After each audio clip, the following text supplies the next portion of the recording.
Employment after education is a major concern of young people in Bangladesh. Though they have enough potentiality to make small industry create opportunity if they have proper support. Meanwhile, British Council and Bangladesh Technical Education Board has introduced a competition where the students has the opportunity of self-employment with a social responsibility in it. This year, Bangladesh Institute of Marine Technology with its young talents won the competition. They have planned to rehabilitate the drug-addicted people and run a small industry with them. কয়েকজন মেরিনের ছাত্র আমরা যারা মেরিনে পড়াশোনা করি তারা যখন জানতে পারলাম যে বিভিন্ন সামাজিক সমস্যা নিয়ে এই কার্যক্রমটি চলছে, তো আমরা আমাদের নিজের দায়িত্ববোধ থেকে আগ্রহী হয়ে উঠলাম যে সামাজিক সমস্যা সমাধানের জন্য আমরা নিজেদের পক্ষ থেকে কী করতে পারি। আমরা আমাদের দায়িত্ববোধ থেকে এই প্রোগ্রামে এগিয়ে আসি। পরবর্তীতে আমরা যখন কম্পিটিশন ফেস করি তখন আমাদের মাঝে একটি প্ল্যান দেওয়া হয় যে কীভাবে ড্রাগ অ্যাডিকশন সমস্যা সমাধান করতে হয় এবং এটাকে জন্য কী করা যায়। তো পরবর্তীতে আমরা আমাদের যে টিমমেট ছিলাম আমরা অনেক পর্যালোচনা গবেষণা অনেক রিসার্চ করে আমরা কিছু করার চেষ্টা করি এবং পরবর্তীতে আমাদের অনেক শ্রম সাধনা তারপর গবেষণা যেটা বলা হোক এভাবে করে তারপর আমরা একটা ডিসিশনে পৌঁছি যে আমরা ঠিক এভাবে ড্রাগ সমস্যার সমাধান করতে পারি। তারপর আমরা যেটা ফিল করলাম যে আমাদের বাংলাদেশে অনেক রিহ্যাবিলিটেশন রয়েছে, বাট তারা তাদের চিকিৎসা সেবা দেওয়ার পরেও পুনরায় আবার ড্রাগ এডিক্টে তারা রিটার্ন করতেছে ড্রাগ এডিক্টের দিকে।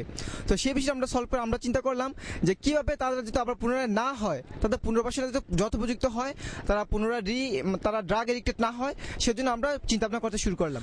আমরা তারপর চেষ্টা করলাম যে তাদেরকে একটি স্কিল করে গড়ে তোলা যাতে করে তারা তাদের নিজের জীবিকা নিজে নির্বাহ করতে পারে, কারোর উপর ডিপেন্ড করতে না হয়।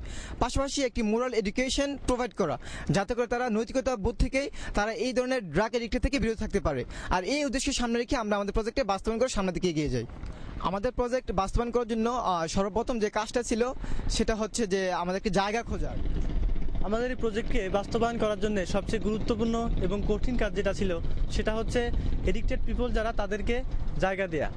তো এই জন্যে আমরা অনেক জায়গায় অনেক বাড়িতে ঘুরেছি বাড়ি ভাড়া করার জন্যে, কিন্তু অনেকে এডিক্টেড পিপল এদের কথা শুনে বাড়ি ভাড়া দিতে রাজি হয়নি।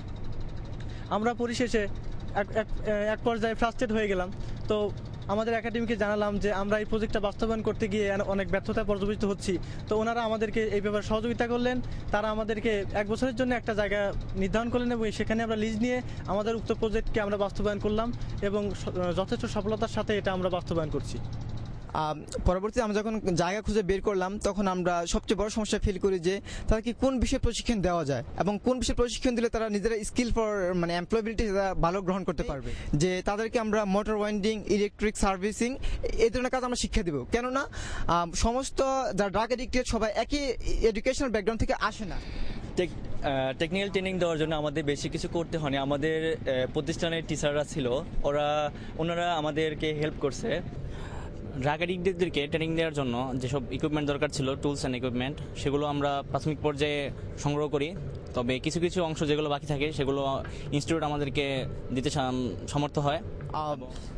এই প্রজেক্টটা বাস্তবায়ন করে ড্রাগ এডিক্টেড পিপলদের চিকিৎসা, খাওয়া দাওয়া, তারপর কিছু র মেটেরিয়ালস ক্রয় করা যেটি দ্বারা আমরা তাদেরকে স্কিল করব, এগুলো সত্যি অনেক টাকা পয়সার প্রয়োজন ছিল।